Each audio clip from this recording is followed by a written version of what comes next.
Hey everybody, it's Bruno, and guess what? I've got some great news related to science. I know it's crazy. Don't talk about science, Bruno. No, but for real, listen. Okay, so these researchers up in Chicago at the University of Illinois, they have come up with a way using a photovoltaic capture device, like a solar cell, and they hook it up with a container of some different electrolytes, which is like liquids with metals in it, basically. And this basically acts like a battery, right? There's an anode and a cathode, and it takes the energy, the electricity, like a solar cell normally does, where you would normally store it in a battery. Okay, kind of like Tesla does with their cars or most of your solar cells.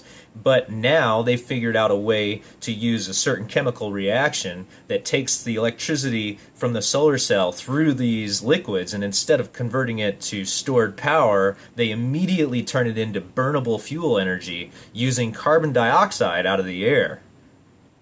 What? Yes, literally carbon dioxide. So they could take and scrub carbon dioxide, which, by the way, we have way too much in our atmosphere right now, out of the air, immediately turning it into fuel usable like diesel or itself. You don't even have to convert it to diesel, but you can convert it to diesel and burn it. Like, this can be used in smaller applications for vehicles. They still have to develop these things, of course. This is like brand new technology just out the gate. Or on larger scale technology, like whole solar field farms. Like, for instance, we just saw Elon Musk's gigafactory unrevealed, and you saw the whole roof of this massive, literally the world's largest footprint of a building is solar cells. So like, if he took all of those and converted those to burn energy, he could power whatever he wanted there, unlimited, because it's literally 20 times cheaper than the original ways to convert energy through this process, like basically like a burnable hydrogen fuel.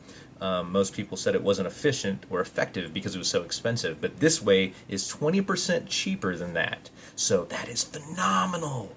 This is incredible news. So make sure that you're watching out for things related to this technology, because if they find out a way quickly to adapt it into a usable technology for like burning fuel, you're going to see fossil fuels react price-wise. You're going to see solar technology price react that way. That means companies are going to start fluctuating. Economies are going to start bumping back into each other. This is like literally the breakthrough you could want. Okay, just take another step further. You could literally take these artificial leaves in this syngas, this synthetic gas that they're using, and go to somewhere that has a carbon dioxide atmosphere, like Mars, and put these solar cells everywhere, and as long as solar light was actually hitting these solar cell leaves, it would convert the carbon dioxide atmosphere into oxygen.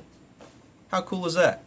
Anyway, this is Bruno, and if you liked this video, make sure you hit a like down below. I'll link the article, thephys.org, that I found the article in. I'm not a huge fan of their website. I had problems registering just to comment on some of their other articles there, but at least they provided us with this information from the University of Illinois in Chicago. So shout out to those researchers for doing such a fantastic job. I mean, this is basically alchemy, magic.